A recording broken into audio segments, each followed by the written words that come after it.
ছেলে মাকে বলছে, মা একটা কথা বলি, আমার একটা অনুরোধ রাখবে?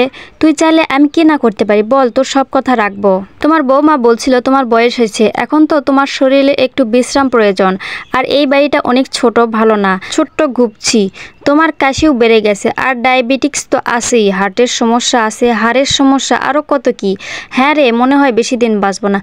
থামো তো মা, তোমার সব সময় দেখাশোনার জন্য কাউকে রাখতে হবে।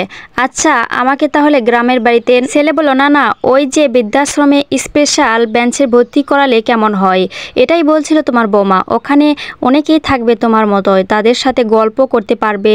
আর এ বাড়িতে তো কেউ নেই, আমি ব্যবসায় দৌড়াচ্ছি, তোমার বৌমা অফিসে, আর মিঠু তো সারাদিন স্কুলে। ওখানে তুমি আরামেই থাকবে মা, এটাই আমার আর আমাদের দুজনের অনুরোধ ছিল। আচ্ছা, তুই চাইলে তাই হবে। থ্যাঙ্কস মা। আচ্ছা তাহলে আজকে বিকালে আমরা ওখানে যাচ্ছি। তোমার ব্যাগ গুছিয়ে রাখবে। পরের দিন অস্থিকর জ্যামে আটকে গেল ছেলে আর মা।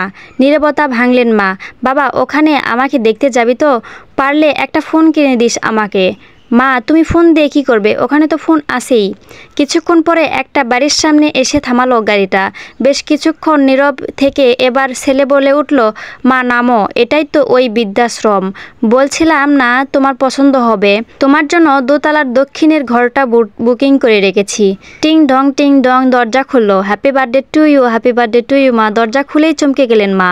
আরে ওই তো তার একমাত্র নাতি আর বৌমা কেক নিয়ে দাঁড়িয়ে আছে। এত বেলুন আগে কখনো দেখেনি, এত আয়োজন করে কেউ কখনো তাকে জন্মদিনের শুভেচ্ছাও জানায়নি।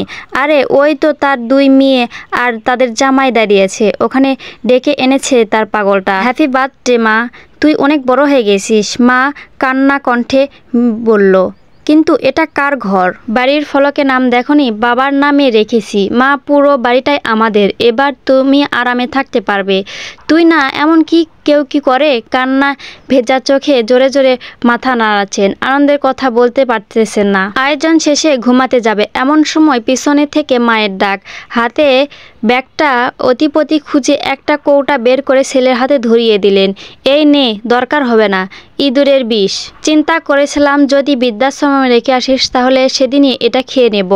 ধুর মা, কী যে বলো, এতটাই তো আমি কাল রাতেই পাল্টে তোমার ক্যালসিয়ামের ওষুধ ভরে রেখেছিলাম, তুমি ঘুমাও। মার আজ আর কিছু চাওয়ার নেই, আর কিছু হোক না হোক ছেলে অন্তত মানুষ করতে পেরেছে সে। যাক, আজকে ঘুমটা সত্যি আরামের হবে, ঘুমের ওষুধ খেতে হবে না। প্রত্যেক সন্তানই যেন মা বাবাকে এভাবেই ভালোবাসে, এবং মা বাবার শেষ বয়সে তাদেরকে যেন বৃদ্ধাশ্রমে না পাঠায়। কিন্তু কথা হচ্ছে যে এটা বাবা মারও খেয়াল রাখা উচিত, সন্তানের প্রতিও তাদের দায়িত্ব আছে। কিছু কিছু বাবা মা সন্তানের দোষে বৃদ্ধাশ্রমে যায় না, তাদের নিজের দোষেও বৃদ্ধাশ্রমে যায়। তাই মা বাবাদের প্রতি একটু অনুরোধ, আপনারাও একটু ধৈর্যশীল হবেন ছেলে এবং ছেলের বউয়ের প্রতি, দেখবেন সংসারটা অনেক সুখের হবে। আজকে ভিডিও এ পর্যন্ত, সবাই ভালো থাকবেন, আল্লাহ হাফেজ।